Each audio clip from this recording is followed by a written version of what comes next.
Imagine the softest sheets you've ever felt. Now imagine them getting even softer over time. I'm here to tell you about Boll & Branch sheets. In a recent customer survey, 96% replied that Boll & Branch sheets get softer with every wash. They're made from the rarest organic cotton and designed to get even softer over time. Try their sheets with a 30-night guarantee plus 15% off your first order with code Odyssey. So head to BOLLandbranch.com today. Exclusions apply. See site for details. I'm Tim Fitzgerald of GoPowerCat.com. And I'm Scott Chasen. This is a replay of WIBW show, The Drive. Here's this week's episode on the 24/7 Sports Podcast Network.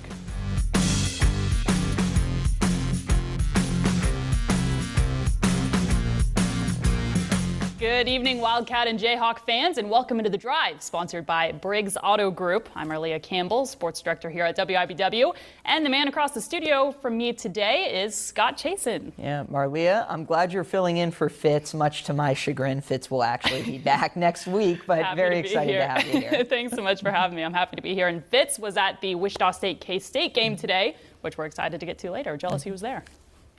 Okay, so you can interact with us here on social media at facebook.com/thedriveshow and on Twitter at thedrive13. And of course, answer our weekly poll question and make your game predictions on our Twitter page. And remember, if you ever miss an episode of The Drive, you can listen to an audio-only version that will appear each Monday morning in the form of a podcast at gopowercat.com. We'll start things off here with our 2-minute drill. The 2-minute drill is sponsored by Vanderbilt's Your Work Boot Center.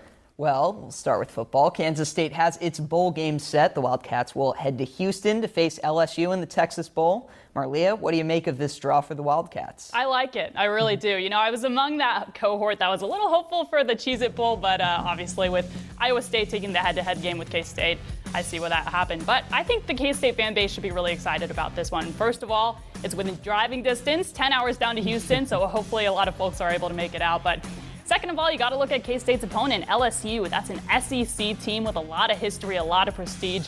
This is a really good opportunity for K-State to go out on a high note. And we all know this has been a year of a lot of highs and lows, peaks and valleys for this team. You start out 3-0 in the non-conference slate, lose 3 to start Big 12 play, win 4, lose the last 2. Skylar Thompson's been out twice with injury. So it's certainly been a year of a lot of highs and lows, and what better way to go out on a high note than with a big win over LSU. I think this would be huge to carry that momentum into the offseason and to end this one, end the stories you've heard a lot this season with a good close to the chapter. So I'm excited about this one. Scott, what about you?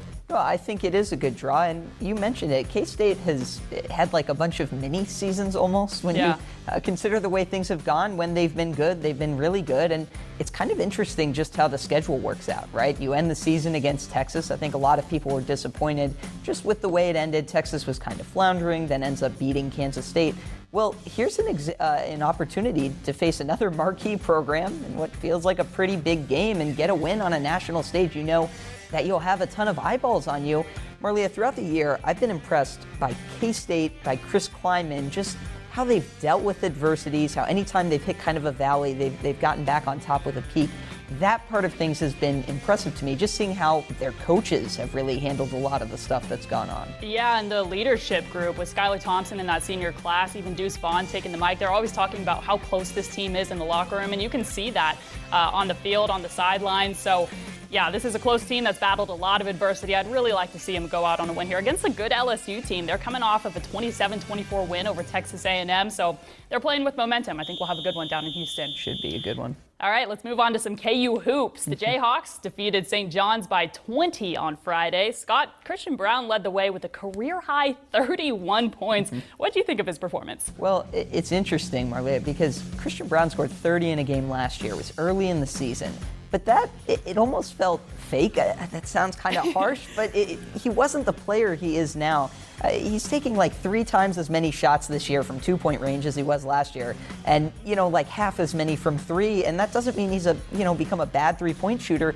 He's just figured out that he's a big dude. He's taller than you think. He's athletic. He can dunk on guys. He's done it this year, and at one point got a technical for pointing on a guy that Love he had. It. I'm here for that, honestly. It was great. This game he had another dunk. This time he kind of mean mugged the guy in the camera. I think he learned his lesson. look, this was not maybe a legitimate 31 points. There was a sequence where St. John's got 2 technical fouls in a row, which gave him 4 quick free throws to get over the hump. Every point counts when you're trying to get to 30. But Christian Braun has taken this gigantic step forward as a 2-point scorer, as a guy who knows defenses are going to run at him and then can attack off the bounce. And, oh, by the way, still knock down that shot. Kansas right now is lacking a dog. Sorry to interrupt. No, you're good. And I think he's also the kind of natural guy to fill that role because he plays with attitude too, and I think that's what makes him such an exciting player. Yeah, I love the swagger he's been playing with this year. And as you mentioned, we've known Christian Braun's a spot shooter for a long time now, but to add that multi-dimensional part of his game, if you close out tight on Christian Braun, he's going to go right past you. He's a threat at the rim. But same thing, if you kind of give him a step, hoping to not get beat off the drive, he'll shoot a 3 in your face. So he's definitely a big asset to KU this year. And the numbers have been kind of crazy. He's second on the team in points with about 16, first on the team in rebounds with about 7. He's averaging 3 assists, second on the team, a steal and a half, first on the team. I think a lot of people thought Jalen Wilson was going to kind of naturally take that step forward as the rebounding 4-man, do everything kind of chess piece. Instead, at least early part of the season, it's been Christian Braun. It's been really impressive. Yeah, absolutely. Let's hop over to football again. Baylor is this year's Big 12 champion. I'm sure a lot of you watched that impressive goal line stand against Oklahoma State. My goodness. Scott, it was a good win for Baylor, but how much do you think this hurt the Big 12? I think it hurt the Big 12 a lot. And now look, congratulations to Baylor because that was a fantastic game, a fantastic finish. Just all those chances for OU right down at the goal line. By the way, that play fake you just saw on your screen is some of the most impressive quarterback acting. I think you'll see just how casual and, oh no, I handed it off. But no, look, extremely impressive for Baylor this season. Dave Aranda had that whole staff unit, everything. Good for Baylor in this one because at the end of the day, Baylor does not really care about Oklahoma State making the college football playoff. Yes, it's good for the Big 12. It's good for the league. Why this is bad for the Big 12, especially because you have OU, you have Texas leaving. So anytime you can have, first of all, a championship game with 2 other programs, I think that's really exciting. This was the opportunity for Oklahoma State to come out to look really impressive, and they were that short of at least getting into the conversation for the college football playoff, which I think would have been a huge deal. Now, me personally, I would have liked to see Cincinnati anyway, but it would have been great for the Big 12 to get them. How close do you think they would have been had Oklahoma State, made a different ending in that 4-play goal line stand at the end there? Yeah, I actually think the committee might have looked for an excuse to put him in because that's what the committee does, right? The committee hates the little guy, but I mean, it's got to be so conflicting. Just being a college football fan watching that game, on one side you're like, oh, this is a good team, a different team that could potentially knock Cincinnati out. I'm excited by the field. I'm excited by everything, but I don't know about you. I think both of these teams could hang with any team. Oh, absolutely. I 100% agree with that. Yeah, well, defensively, too, I was looking up some of the numbers from ESPN's SP Plus stat. It basically tells you how good the team is offensively, defensively. Big 12 had 6 teams ranked outside the top 60 in defense. So you'd say, same old Big 12, the conference's defense was down. Also had 4 teams ranked way up there, including Oklahoma State, all the way at number 5, the number 5 defense in the nation. I really would have liked to see Oklahoma State get a chance to play a team like in Alabama and see what happens. But instead we get Cincinnati, and we'll talk about that a little more too. That we will. Now a quick look at your poll question results this week. The poll questions are brought to you by Midland Exteriors. Love the home you live in. Call today for a free estimate. Last week's question was, will Oklahoma State make the college football playoff with a Big 12 title win? 73% of people said yes, they thought the Cowboys would. 27% no, it did not matter because they did not win. This week's question is, how do you expect Cincinnati to perform in the college football playoff? A, blowout loss in the semifinal round. B, close loss in the semifinal round. C, loss in the championship game. Or D, win the college football championship. You can vote on our Twitter page. That is @TheDrive13. Well, that will do it for this half of the 2-minute drill, but we will be right back with more on KU and K-State on The Drive.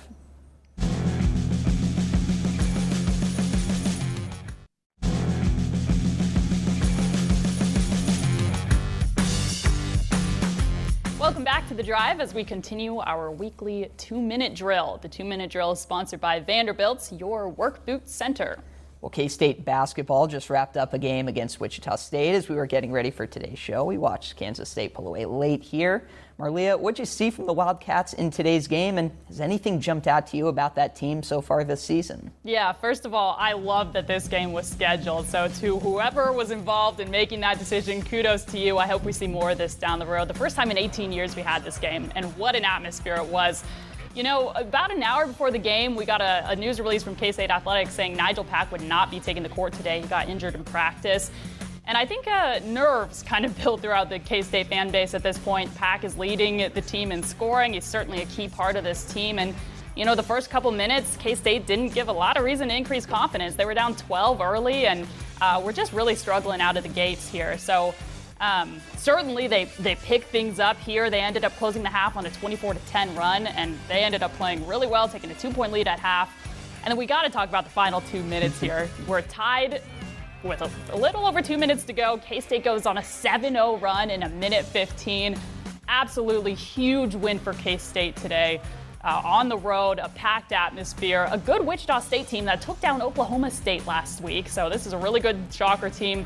I think this should be a huge confidence-building team for this team, for the fan base. This was a great win by K-State. Yeah, you think other than the two stumbles they had against very good teams, by the way, both of which were close games. Yeah. Although they were kind of different ways of arriving at being a close game. Look, K-State's played well, and you're right. Nigel Pack was out. There's a lot of data in college basketball that tells us when one player is out for one game, maybe it doesn't mean as much as you think. But Nigel Pack does everything for K-State. He handles the ball so much. He's an important scoring presence. I'll admit, when he was out, I figured, you know, especially with the way this game started, it kind of seemed like they were done in this one. Instead, K-State was so impressive, and so impressive late. Just, you mentioned that run, a big three by Noel, and then just kind of held it from there. A really impressive win. Yeah, and this K-State team at this point in the season is leaps and bounds ahead of where K-State was last year. Actually, this week is the 1-year anniversary of the Fort Hays State loss. We don't need to talk about, but what an improvement K-State has made. And I think that's for several reasons. One, the returners have really stepped up. Selton Miguel is such a lift off the bench. He's doubling his rebounds right now. He's averaging 6. He was about 3 last year, so he's really stepping up in all facets of his game. And 2, K-State won the transfer portal. You think about the 3 guys they brought in. They've really stepped up. They're all averaging more than 20 minutes a game. So I think this is a K-State team people should be excited about. And how about Easy Egu, by the way? Great first half and carried it through, even with some foul trouble. Yeah, absolutely. Well, Scott, it's Missouri week. Speaking of big rivalries coming back for KU, what do you make of the game coming to Allen Fieldhouse on Saturday, and how intense do you expect it to be? I think it'll be intense. I'm very curious to see how this compares to Kansas-Missouri games in years past, just because a lot of the guys on the roster, there are a lot of new faces around now. Some people will be very familiar. Christian Brown will be very familiar with this rivalry. Dwan Harris, who is from Missouri, will be very familiar with this rivalry. Ochai Agbaji, Mitch Lightfoot. These are guys who kind of know a little something. Maybe they don't quite know what it means to play in, at Missouri or in that atmosphere. But it should be interesting because this game does mean a lot to a lot of people, Kansas fans, Missouri fans. I think to varying degrees will tell you they either did or didn't want this game to be played, but it is going to be played. So for a Kansas team that's pretty veteran-laden, they need to be expecting a pretty strong first punch and effort, energy, everything from Missouri. Now, look, Kansas is a lot better than Missouri. I think we've seen that this year. I mean, Missouri lost to UMKC and then got roasted by them on Twitter, for God's sake. This Kansas team has a loss, but should be somewhere in the range when we do our picks. We've made them about a 20-point favorite in this game. That should be where it settles. Kansas has a top 10 team. Missouri does not. This is a rebuilding, if you want to be kind to it, squad for the Tigers. So Kansas has the talent advantage. I am curious to see if they play with the edge that Bill Self wants, because that has been lacking at times this year. Yeah, and the atmosphere is just going to be unbelievable. One of my formative memories at Allen Fieldhouse was I was at the game, the Mizzou-KU game years ago, where KU set the decibel record before the game. So these are two really passionate fan bases. This is a historic rivalry, and I think which team is going to be able to handle that pressure to keep composure at the beginning of the game. I think we got a good one on Saturday. Yeah, and look, I know one of the reasons why people weren't necessarily in favor in starting this up, people would say, well, this helps Missouri more than Kansas, or the last memory was so good, that 2012 game, the Thomas Robinson block, Tyshawn Taylor, Kansas finding a way to win without Jeff Withey, all of that. Or with Jeff Withey not able to play because of the matchup. look, that memory stays in the past. This game is getting restarted, so I think fans might take a game or two to ease into it. It may even take a Missouri win in this series to really get them back into it. But over time, I think this thing ramps up. I think it'll be a whole lot of fun. Absolutely. And now we step out of bounds. Out of Bounds is brought to you by Copeland Insurance Agency, part of your community for over 60 years. Well, let's step out of bounds from the Big 12 into the national stage of college football. The field is set for the college football playoff with Alabama, Cincinnati, Georgia, and Michigan making the cut. Scott, did the committee get it right? I think the committee did. You could have some problems with how these teams are seeded. You know, it's funny. People complained all year about Michigan being ranked ahead of Michigan State, even though Michigan State had a close head-to-head win. Then at the end of the year, now you're hearing people say, well, why isn't Michigan number one? Although Michigan was extremely impressive in beating Iowa. Look, I'm excited for Cincinnati. I think it would have been cool to see Oklahoma State in, but with the way the Alabama-Georgia game went, only one of those teams could make it in. It's awesome that Desmond Ridder, that Cincinnati, that this team that was shut out last year, that probably thought for much of this year, hey, we don't even have a shot to get here. They're going to get that opportunity. I'm guessing 90% of the country is going to be rooting for the little guy when they play Alabama in the first game. Obviously, Michigan will then play Georgia in what should be, Michigan is playing its best ball right now. Georgia hasn't really been tested in a while. I think we'll have two great games. Personally, I have no clue what will happen. I think Alabama is coming into its own in the right time. They're probably my pick to win the whole thing. I'm expecting some really good football games, and we haven't always had that in the playoffs. Yeah, absolutely. Now let's hear from the fans. Our fan question is sponsored by Meadowlark, supporting people in living their best lives. Our fan question this week is to Scott. Do you think Ochai Agbaji has a real shot for National Player of the Year? That's from Gary in Topeka. Thanks, Gary. Well, look, Ochai Agbaji's stats have been remarkable. He's over 20 points, 22 points, 4 rebounds. He scored 20 points or more in 5 out of the 7 games this season. He's taken his game to a new gear, and it feels consistent, right? It feels sustainable in a way that I actually think he does have a shot, maybe not for National Player of the Year, but definitely to land on one of the All-American teams and probably to be a first-team All-American. When you watch Ochai Agbaji play, I don't know about any of our viewers are welcome to disagree. I've never felt like he's forcing it. I've never watched Ochai Agbaji play and thought, man, that guy is just trying too hard to get his own shot. He lets everything come to him. He's so good catching the ball off a handoff or a ball screen, coming off a ball screen, getting the ball, taking one dribble, shooting, stepping in, from the three-point line, taking a three, really has extended his range. He's made his mechanics better. I think Ochai Agbaji is going to continue to play like this because I haven't seen anything this year that has felt unsustainable. Yeah, Scott, after one of the early games, Ochai said the decision to come back was close, but he's glad he did. How are you feeling this summer, and did you see this coming, or did you think he might stick with the draft? Well, I thought he would probably end up coming back, mostly because I wasn't sure about his NBA stock, and my guess is he probably was going to want some kind of a guarantee going to the next level. He's exceeded expectations as far as I'm concerned. I'm not sure if you agree, but when I've watched him, I did not expect this. I expected him to be good. I did not expect him to be this good. Absolutely. I would 100% agree with that. He's stepped it up after an incredible season last year. He's really stepped it up and I think raised his draft stock considerably. I definitely expect him to be a first-round pick now. For sure. Remember to ask us your questions on our Facebook page and on Twitter at The Drive 13. And when we return, we will look at our predictions here on The Drive.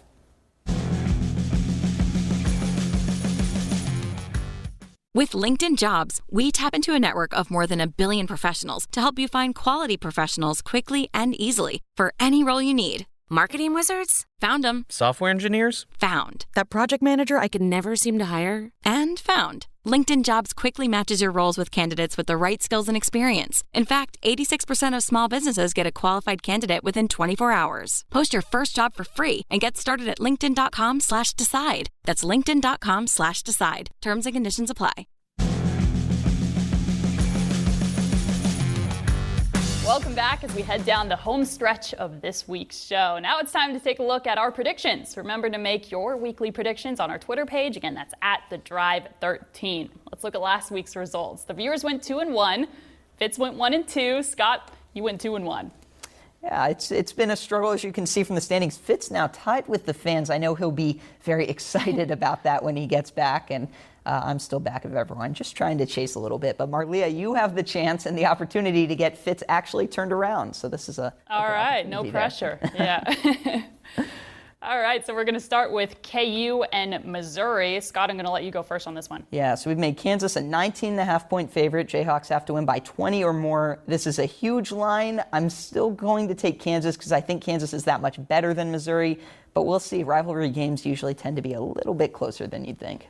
All right, sorry, Fitz, because I'm going to take a bit of a risk here. I'm going to call Missouri on this one. I think the atmosphere is going to be huge. I think Mizzou might step up to it, so I'm going to go ahead and call Missouri on this one. Sorry in advance, Fitz, because I don't have a great feeling about that one, but I'm going to go with it. Well, next, K-State Pick'em versus Marquette. Look, Kansas State incredibly impressive in this game, especially without Nigel Pack. We'll see when he comes back and how well he's able to play. This is a midweek game. Marleah, who you got in this one? I got to go with K-State. I think they're going to build off the momentum of this huge win on the road. They're clearly getting into a bit of a rhythm here. They're finding their footing. I'm going to go with K-State in this one. I will take Marquette. Maybe a comeback down to earth game for Kansas State. But I tell you, the one thing that really impressed me, how this game started for Kansas State. They absolutely could have crumbled, just said, hey, we don't have our team. We're going to, no one ever packs it in, so to speak, but maybe dropped off energy-wise. Kansas State's defense is good. And if Kansas State's defense is good now, imagine what that defense is going to be in a few months. So I think that's very exciting. I will take Marquette, but I am very interested to see if Kansas State can make it a couple of impressive wins here. Yeah, and the Wildcats will need to step it up offensively. Both teams today shot in the 30s from the field. That's not going to win you a ton of games. Yeah. All right, our last game is the Baylor-Villanova game. Scott? Well, Baylor's a 5.5-point favorite, as we've put it in this one. I will go with Villanova to keep this one closer. I actually think Baylor wins. I do think Baylor is the better team. I've been really impressed just generally with Scott Drew. I think he's typically been underrated because he's found a way to get talent, first of all, to Waco and then kind of continue to build and grow. His teams have given Bill Self's teams fits for a while now and obviously won a national championship. So I like what Scott Drew's doing. Close game, Villanova, but I think Baylor is certainly capable of winning by a lot. I'm going to go with Baylor on this one. Mm-hmm. Yeah, that's going to be my last pick. I think they've been playing really well, and I think they're going to cover the spread here. Mm-hmm. Again, make your picks on our Twitter page. That is @TheDrive13. And now it is time for our On the Clock segment. On the Clock is sponsored by Carpet One. Buy local for a strong local community. Let's start with you, Scott. Well, it's not just a big week for Kansas basketball and obviously Kansas football, not in a bowl game. They're on hold for a little bit, but Kansas volleyball has been really impressive, winning 2 games in the NCAA tournament after winning 4 games to close out the regular season, including a sweep of Kansas State that, had they not taken care of business, there might have been some question about whether or not they would have even made the field for the NCAA tournament. I think this team set a tone, maybe a new tone with winning both of those games, especially after they were trailing in one of them, or matches against Kansas State, and then kind of taking it to Oregon, winning a game against Creighton, and now getting to test itself against one of the best teams in the country. I've been really impressed with this Kansas volleyball program under Ray Bouchard. In my time covering Kansas, obviously they have a Final Four. They had a ton of success just in the 2010s, what they were able to do with players like Kelsey Payne and Nisa Havili. I think this is an opportunity for Kansas to build something, so incredibly impressive for them. Yeah, they've been a ton of fun to watch lately. I'm going to stick on the volleyball front and go with the Washburn volleyball team. They're in the Elite 8 this Thursday. Now, they've taken down 3 top 25 teams to get there, including the number 1 team in the nation. They beat MIAA rival UCM to make it to the round they were just in. Then they beat number 15 Concordia St. Paul, so a bunch of big wins for them. This is a talented senior group, a lot of super seniors returning for their COVID year to get to this point. So excited to see where they go, and they're certainly playing hot at the right time. They're going to be a tough one to knock out. Well, that's it for The Drive, and we will see you next week. My 13-year-old acts like a puppy again. Almost overnight, she's a different dog. Perfect poops. When people switch their dog's food to the farmer's dog, the effects can seem like magic.